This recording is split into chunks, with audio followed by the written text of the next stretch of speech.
Brenda with the Quay County Health Council, and today I'm going to show you how to make a cookie that is a little bit more nutritious than the standard, and you can even trick your kids into eating some vegetables. So we're going to start with a cup and a half of oatmeal, and this oatmeal I chose today is old-fashioned oatmeal, so you can see it has the big pieces in it. You can also use the quick oatmeal if you want less texture, but I like the texture from the old-fashioned.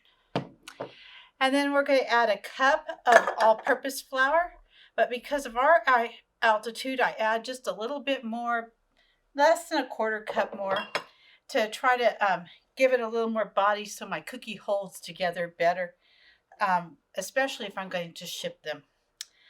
I have some spices here. This is cloves, cinnamon, and ginger, about a half a teaspoon of each, or a quarter teaspoon probably, and then a half a teaspoon of cinnamon.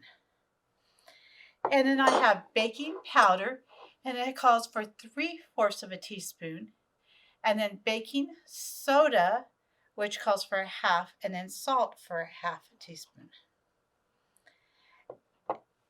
And you're going to stir those together just so they're well mixed and you don't have a lump of baking soda or baking powder in your cookie, because that would make it bitter or salty, or a big taste of cloves where you didn't have anything in another bite. So that's why you mix all this together ahead of time. For our wet ingredients, we're going to start with melted butter. And I just put a stick of actual margarine is what I used today. You can use margarine or butter in the microwave for a minute to melt it. And then I let it sit out here for a few minutes because I want it to cool down, because I'm going to add an egg and I don't want the egg to cook. It only calls for a quarter cup of white sugar and a half a cup of brown sugar. And remember, when you do brown sugar, you pack it in your measuring cup. So this is that. And I put this little doodad in there to help keep it from getting hard.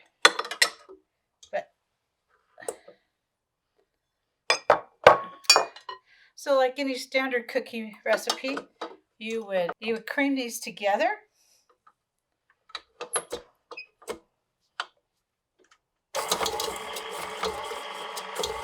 So that they're well mixed and you don't have a lump of sugar. You can see my brown sugar is all well mixed now. So then I'm going to add an egg.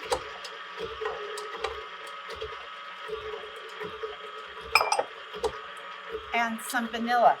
And it's about a teaspoon of vanilla because I like vanilla. A lot of recipes call for a half a cup.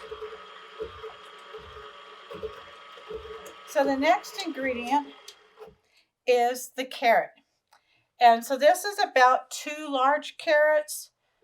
And I grated this on the small side of my grater because I wanted it really fine. This way I can sneak this in and make the cookies a little bit orange, but they won't see them. If you do the larger grade, then you might see the actual carrot, which is what I did on the sample ones. Then you're going to add nuts, and this is optional. I'm using a half a cup of pecans chopped, and you can use walnuts or whatever. And then I'm going to add a little coconut because for me, coconut helps keep the cookie a little moister and more solid if I'm going to mail it. And about a quarter of a cup.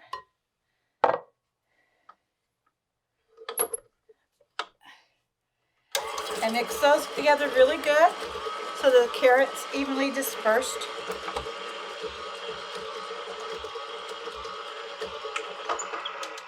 And now we're going to add some of our dry ingredients. I'm not adding them all at once because I want them to mix together so I don't have dry ingredients at the bottom of my mixer or stuck to the side.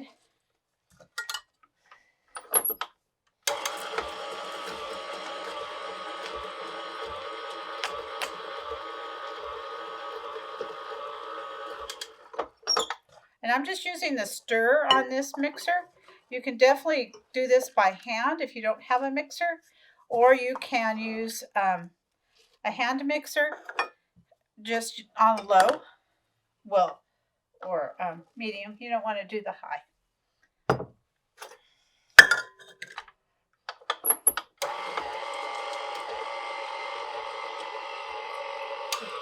After you get it, the flour stirred in, you can stir it up a little bit more if you need to. As you can see, it's a pretty stiff dough.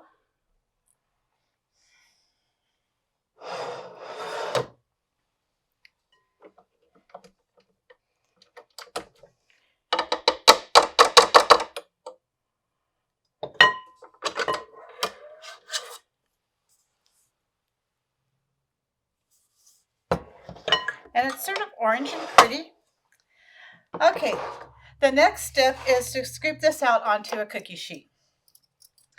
I can usually do it just using 2 spoons, but then you don't always get the pretty shape, the same shape, size, or just uniformity that you might want if you were going to serve these to guests or put on a cookie tray. So if you'd like to, you can chill this for a couple hours and then use a scoop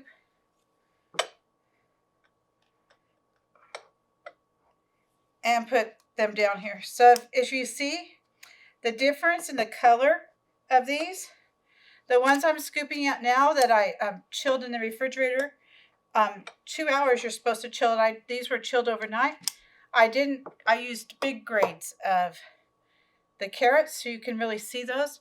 And these have more orange to them because I used the smaller ground carrots. So anyway, you fill this up and then you put them in the oven for at 350 degrees in a preheated oven, and bake them for at least 10 minutes. But I had to do mine about 15 to get the color and that I wanted. And the bottoms should look brown like this.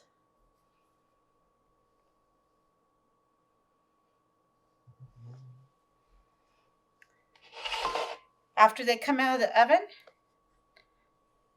you can serve them on a tray.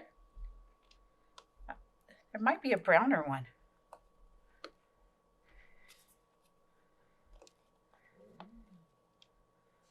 I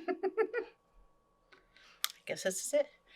They should be brown like this when they come out of the oven. Then serve them up and enjoy them. They taste like a pumpkin pie.